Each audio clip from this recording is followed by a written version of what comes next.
오늘 함께 살펴보실 하나님의 말씀은 역대하 12장 1절부터 16절까지의 말씀입니다. 제가 가진 성경 구약 670페이지쯤에 있습니다. 역대하 12장 1절부터 16절까지 저와 여러분이 한 절씩 교독하도록 하겠습니다. 제가 먼저 1절을 읽겠습니다.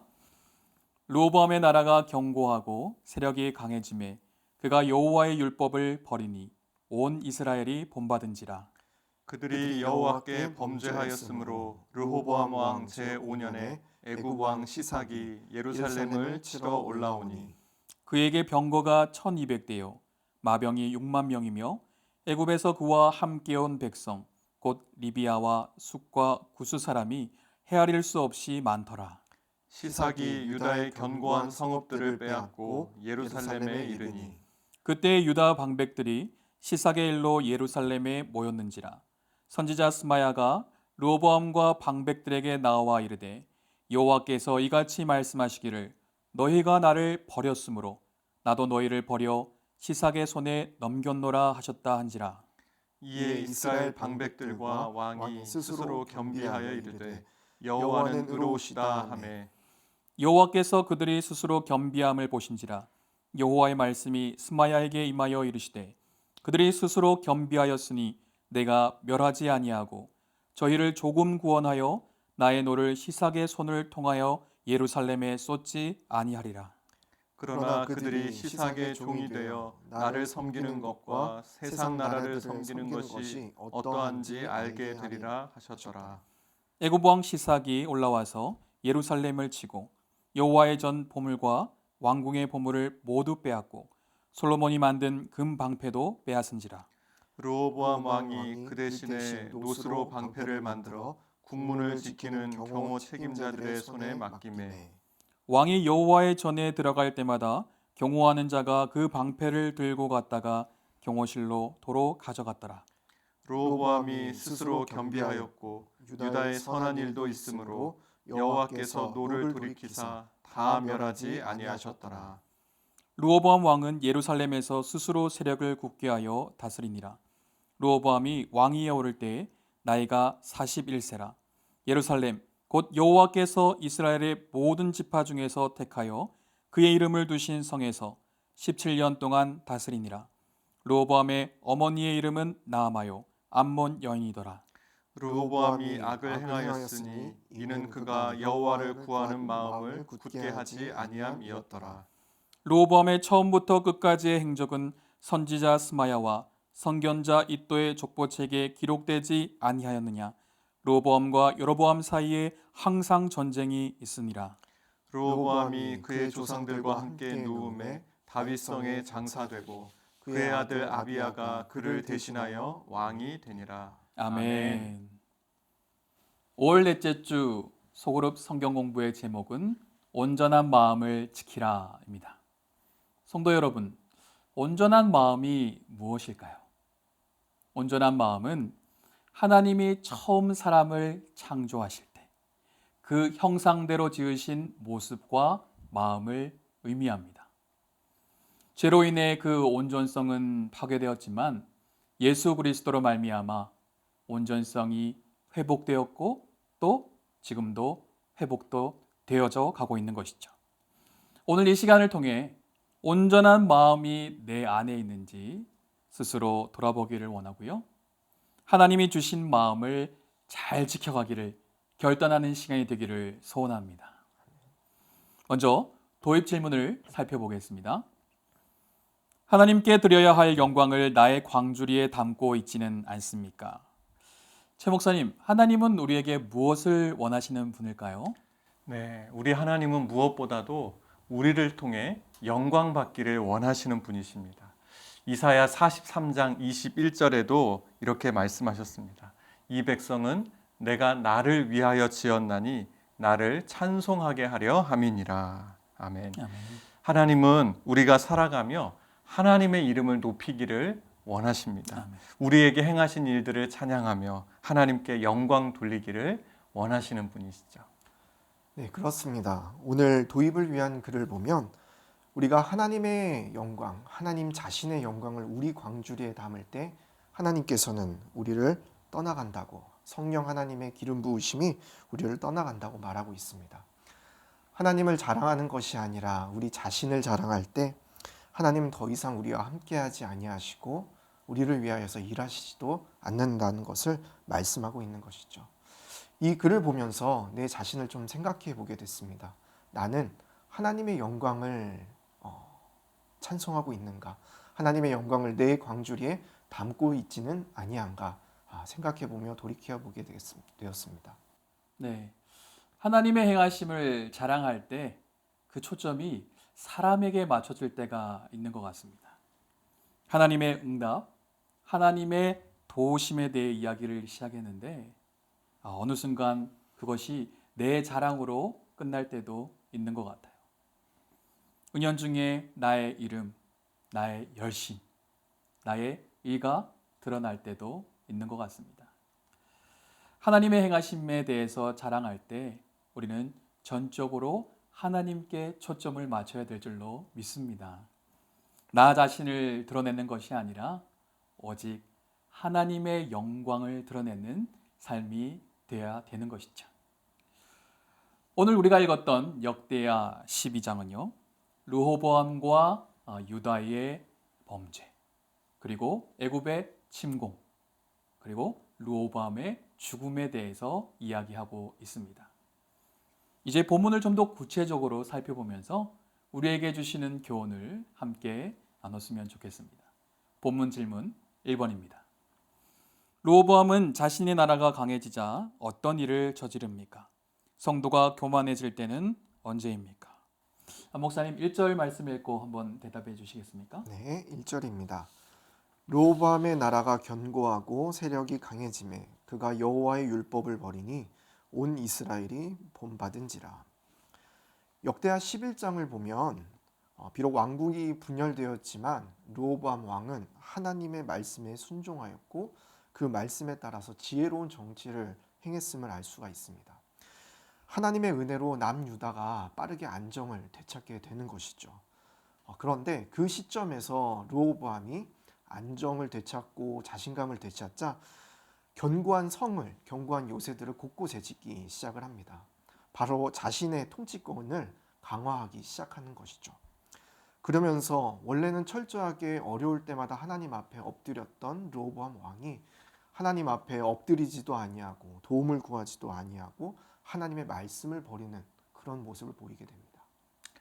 우리도 신앙생활을 하다 보면 교만해질 때가 있는 것 같습니다. 힘들고 어려울 때는 간절한 마음으로 하나님께 부르짖습니다. 하나님의 뜻대로 살아갈 테니 은혜를 달라고 겸손히 간구합니다.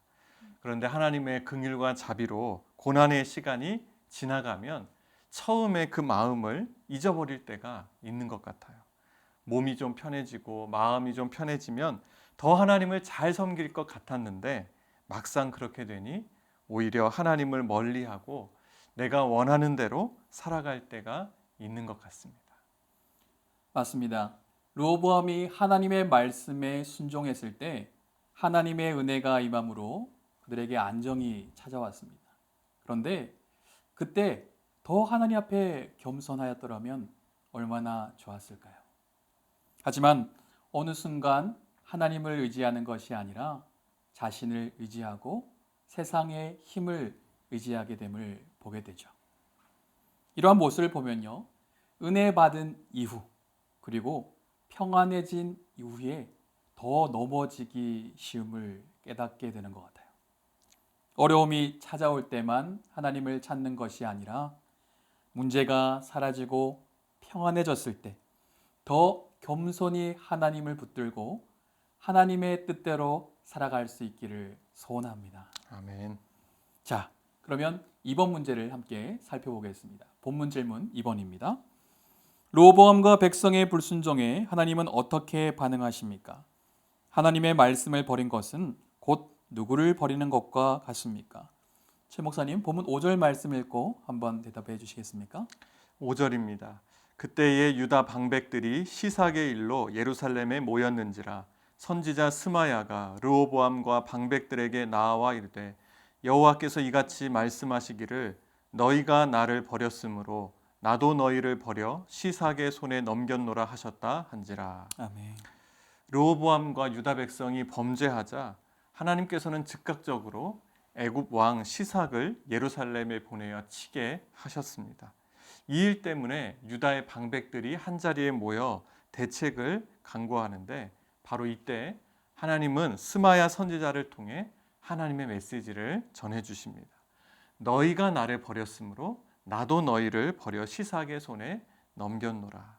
하나님은 르호보암과 유다 백성들의 불순종에 엄청난 진노를 바라시는 것을 볼 수가 있습니다.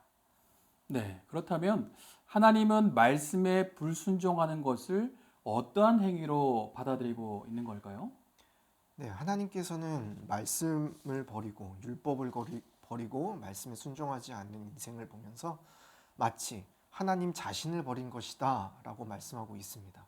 하나님을 버리는 것과 말씀에 순종하지 않는 인생, 말씀을 버리는 것을 동일시하고 있는 것을 볼 수가 있습니다. 말씀을 경홀히 여기게 되면 말씀이 없는 삶을 살게 됩니다. 말씀이 없는 삶을 살게 되면 하나님이 없는 삶, 하나님을 버린 삶, 떠난 삶을 살게 된다는 것이죠. 이 말씀을 보면서 다시 한번 저를 돌아보게 되는데요. 지금 나에게는 말씀이 있는가? 하나님을 버리지 않고 하나님을 순종하고 살고 있는가? 돌이켜보게 됩니다. 맞습니다. 5절 말씀에 보면 스마야 선지자가 애굽 왕 시삭이 침입한 원인을 명백하게 이야기하는 것을 보게 됩니다. 그것은 유다의 국방력이 약해져서가 아니라 그들이 하나님께 범죄하였기 때문이라고 나오고 있어요. 말씀에 불순종한 그들을 향해서 나도 너희를 버리겠다는 하나님의 말씀은 이 시대를 살아가는 우리들에게도 경종을 울리는 것 같습니다. 말씀에 불순종하는 삶은 하나님은 버리는 삶이요. 이에는 반드시 하나님의 심판이 있다는 것이죠. 우리는 이 메시지를 통해 하나님의 마음을 발견하고 또 하나님께서 원하시는 대로 반응해야 될 줄로 믿습니다. 아멘. 자, 그러면 세 번째 질문을 한번 살펴볼까요? 본문 질문 3번입니다.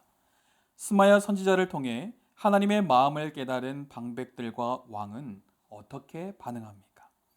하나님의 자비와 용서를 가능하게 하는 것은 무엇입니까? 본문 6절과 7절 말씀을 우리 함께 한번 읽어보겠습니다. 이에 이스라엘 방백들과 왕이 스스로 겸비하여 이르되 여호와는 의로우시다 하매 여호와께서 그들이 스스로 겸비함을 보신지라. 여호와의 말씀이 스마야에게 임하여 이르시되 그들이 스스로 겸비하였으니 내가 멸하지 아니하고 저희를 조금 구원하여 나의 노를 시삭의 손을 통하여 예루살렘에 쏟지 아니하리라. 아멘. 한 목사님, 하나님의 그 마음을 깨달은 이 왕과 방백들은 지금 어떻게 반응하고 있는 건가요? 네, 스마야 선지자를 통해서 하나님의 메시지를 들은 왕과 그 백성들은 먼저 스스로 겸비하였다라고 말하고 있습니다. 겸비하였다라는 말은 일단 마음적으로 나의 무력함을 인정했다라는 말이죠. 또한 자신의 삶을 돌이켜보면서 교만한 행동을 이제까지 저질러 왔다라는 것을 인정하는 것입니다. 그러면서 겸비하여서 겸손한 자세로 하나님 앞에 도움을 구하고 한동안 내 교만을 사로잡았던 나를 버리고 하나님 앞에 다시 돌아가는 삶을 살아가겠다라고 결심하는 인생인 것을 볼 수 있습니다. 더군다나 우리 6절과 7절에 보면은 스스로 겸비하였다라는 말이 3번이나 등장하는 것을 보면 얼마나 그들이 철저하게 하나님 앞으로 회개하였는지 볼 수가 있습니다. 네.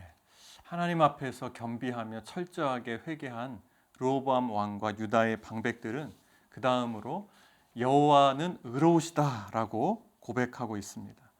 하나님의 의로우심은 크게 2가지로 나누어 생각해 볼 수 있습니다. 하나는 하나님의 뜻에 순종하는 자를 하나님께서 옳다 여기시며 축복해 주시는 것입니다. 다른 또 한 가지는 하나님의 말씀에 불순종하는 자에 대해서는 정죄하시고 징계하시는 것입니다. 인간이 하나님을 떠나 교만해 있을 때는 하나님의 이 의로우심이 불이하게 보일 수 있지만 인간이 하나님의 뜻 안에 있을 때는 그제서야 의롭게 보이게 되는 것이죠. 왕과 방백들이 애굽의 침공 이후에 하나님의 의로우심을 고백하는 것을 보면 그들이 회개를 통해 겸손히 하나님의 뜻 안에 들어와 있다는 것을 알 수가 있습니다. 네. 어떻게 보면 자신들 안에 찾아온 이 고난 앞에 얼마든지 하나님께 원망하고 불평했을 수 있을 것 같은데요. 그런데 그들은 지금 보면 스스로 겸비하여 여호와의 일을 찬양하고 있는 것을 보게 됩니다.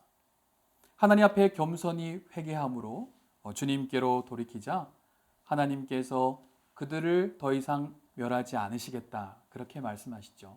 그들에게 구원을 주시겠다라고 약속하시는 것을 볼 수 있습니다. 이를 보면 우리가 범죄하여 하나님의 징계 가운데 있을지라도 철저히 하나님께 돌이키고 회개하면 하나님의 긍휼과 자비를 경험하게 되는 것이죠. 아멘. 혹여나 하나님 앞에 불순종함으로 주저앉아 있는 분이 있다면 오늘 이 시간 스스로 겸비하여 주님께로 돌이키는 시간 되시기를 축복합니다. 그럼 네 번째 질문을 함께 살펴보겠습니다. 본문 질문 4번입니다. 그들이 회개했는데도 하나님이 그들을 잠시 동안 시삭의 종이 되게 하신 이유는 무엇입니까? 때때로 성도에게 고난을 허락하시는 이유는 무엇입니까? 안 목사님, 본문 8절 말씀 읽고 한번 나눠주실까요? 네. 8절입니다. 그러나 그들이 시삭의 종이 되어 나를 섬기는 것과 세상 나라들을 섬기는 것이 어떠한지 알게 되리라 하셨더라. 아멘. 르호보암 왕과 방백들이 겸비한 자세로 회개했는데도 불구하고 하나님은 그들을 얼마 동안 시삭의 종이 되게 하셨습니다. 이러한 처분을 하나님께서 내리신 이유에는 분명한 목적이 있는데요. 바로 하나님은 그들이 하나님을 섬기는 것과 세상 나라들을 섬기는 것이 어떠한지를 깨닫기를 원하셨습니다. 하나님의 다스림을 거부한 사람들에게 세상 나라의 지배 아래 사는 것이 얼마나 어렵고 힘든 일인지를 깨닫게 하기 위함이었습니다. 네, 이스라엘은 그들의 선조들이 과거에 애굽에서 노예 생활했던 때를 망각하고 있었던 것입니다. 하나님은 이번 기회를 통해 다시 한번 노예 생활의 혹독함, 즉 세상 종으로서 살아가는 것이 얼마나 힘든 것인지를 애굽의 침공을 통해 깨닫게 하신 것입니다.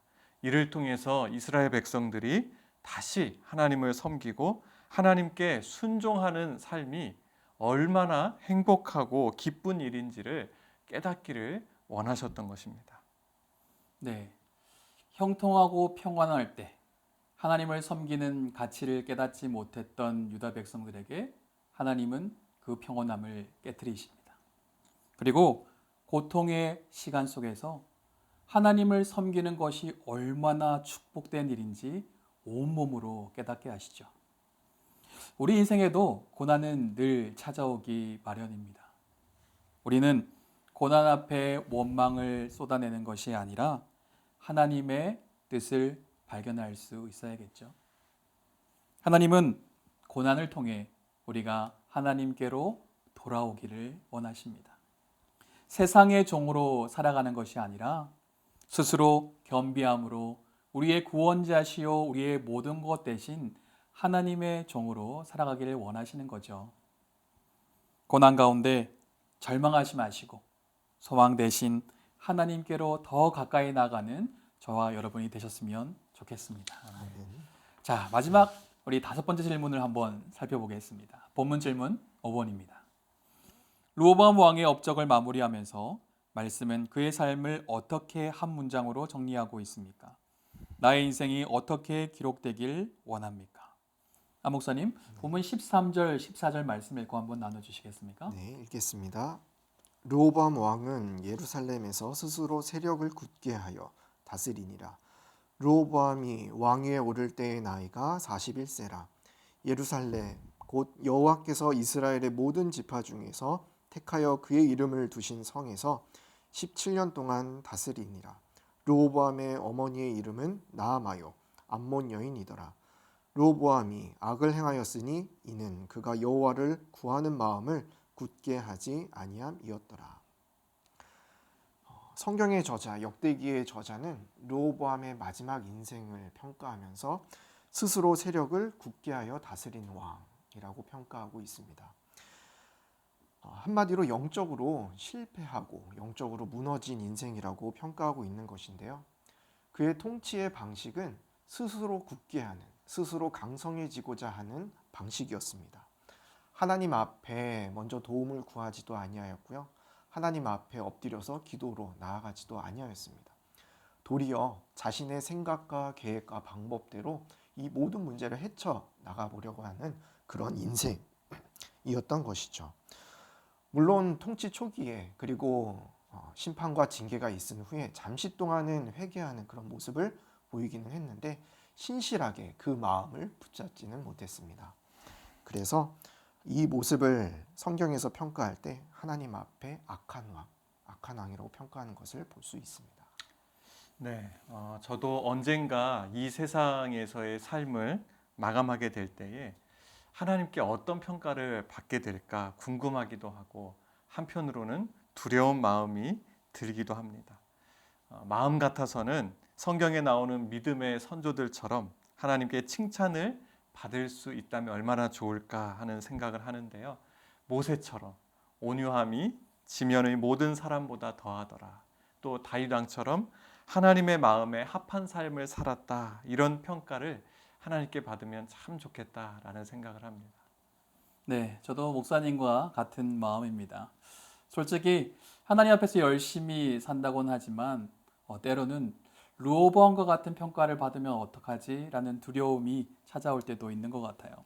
왜냐하면 하나님께 순종하며 살 때도 있지만 그렇지 못할 때도 많기 때문입니다. 한 번, 두 번 말씀대로 살아가다가 어느 순간 내 욕심과 정욕을 쫓아 살아가는 모습을 보면 신실하게 여호와를 구하지 못했던 르호보암과 같다라는 생각이 들 때가 있는 것 같아요. 그럼에도 불구하고 주님 부르실 그날까지 맡겨진 사명에 충성을 다함으로 주님 배울 그날 착하고 충성된 종이라 칭찬받고 싶은 마음이 가득합니다. 성도 여러분은 어떠신가요? 주님을 만날 그날 하나님으로부터 어떤 평가를 받기를 원하십니까? 때론 넘어지고 무너질지라도 다시금 스스로 겸비하고 온전한 마음을 지킴으로 너는 나의 기쁨이야. 너의 삶을 통해 내가 영광 받았어. 라는 이야기를 들릴 수 있으면 참 좋을 것 같습니다. 자, 이제 삶으로 반응하고 행동해야 될 차례입니다. 그러면 우리는 이제 어떻게 살아가야 할까요? 적용 질문 1번을 함께 읽겠습니다. 하나님을 온전히 섬기지 못하고 세상을 섬길 때 인생이 얼마나 비참해질 수 있는지 자신의 경험을 함께 나누어 봅시다. 제가 아는 어떤 분이 취미 생활로 운동을 시작하게 되었는데요. 근데 그 운동에 점점 빠져들게 되었습니다. 그분은 운동의 재미, 또 함께 운동하는 사람들과의 즐거움에 빠져서 이제는 주일에도 교회를 안 나오게 되었어요. 예배 생활을 잘하셨고 주일학교 교사도 하셨던 분인데 이제는 주일에도 그 운동을 하러 가느라 교회를 안 나오시는 거죠. 그러다가 가정에도 점점 소홀해졌고 부부관계가 나빠지고 자녀들도 교회를 떠나고 말았습니다. 신앙도 가정도 무너져 버린 것입니다. 그분을 보며 저도 너무 안타까웠지만 하나님께서 그분을 바라보시며 얼마나 마음 아프셨을까 하는 생각을 한 적이 있습니다.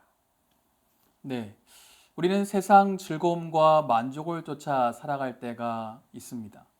하지만 세상의 즐거움과 쾌락의 끝에는 진정한 행복이 아니라 멸망이 기다리고 있음을 우리는 깨달아야겠죠. 하나님의 백성은 우리를 창조하신 목적 따라 살아갈 때 가장 행복할 수 있습니다. 사단의 달콤한 유혹에 넘어가 비참한 인생을 살아가는 것이 아니라 나를 위해 죽으시고 다시 사신 주님을 온전히 섬김으로 하나님께 칭찬받는 인생이 되기를 소원합니다. 아멘. 자, 적용 질문 2번입니다. 우리 함께 읽어볼까요? 삶의 각 영역에서 가난할 때나 부유할 때 동일한 마음으로 하나님을 섬기려면 어떻게 해야 하는지 적어봅시다. 상황에 흔들리는 사람들의 특징이 있습니다. 그것은 그 상황을 자신이 전적으로 이끌고 있다라고 그렇게 생각하는 것이죠. 그러나 우리가 반드시 기억해야 할 것은 상황을 가난하게 하시는 분도 주님이시고 상황을 부유하게 하시는 분도 주님이시라는 것입니다. 선교지에서 보면 모든 일이 형통하게 되고 잘 풀리면 그 팀의 리더가 으스대는 것을 볼 수가 있습니다. 저도 예전에 마찬가지였는데요. 첫째 날에 그 일본 선교 사역을 할 때 사역이 너무 잘 풀리다 보니까 으스댄 적이 있어요. 그랬더니 교만했더니 하나님께서 다음 날의 사역을 막아버리시는 일이 있고 말았습니다. 철저하게 겸손의 자리로 못 나갔던 것이죠. 우리가 항상 모든 상황을 하나님 앞에 내어드리는 그런 훈련과 연습이 우리 가운데 필요할 줄 믿습니다. 신실한 그런 마음을 우리가 품을 필요가 있다고 생각이 됩니다. 네, 안바울 목사님께서 사명자의 자세에 대해 잘 얘기해 주신 것 같습니다. 우리는 가난할 때나 부유할 때 동일하게 하나님을 섬기는 것이 참 쉽지 않은 것 같아요. 때론 어려울 때는 간절한 마음으로 하나님을 찾지만 우리가 잘 될 때는 어느 순간 겸손하여 하나님을 찾지 못할 때가 있기 때문이죠. 우리는 어려울 때도 낙심치 말고 또한 일이 잘 될 때도 교만하지 말아야 될 줄로 믿습니다. 그러기 위해서는 우리가 하나님의 신실하심을 의지하며 우리 또한 하나님 앞에서 변함없이 주를 섬기기를 날마다 결단해야 될 줄로 믿습니다. 상황에 흔들리는 신앙인이 아니라 온전한 마음으로 변함없이 주를 섬기는 삶을 살아가는 저와 여러분 되시기를 축복합니다. 아멘.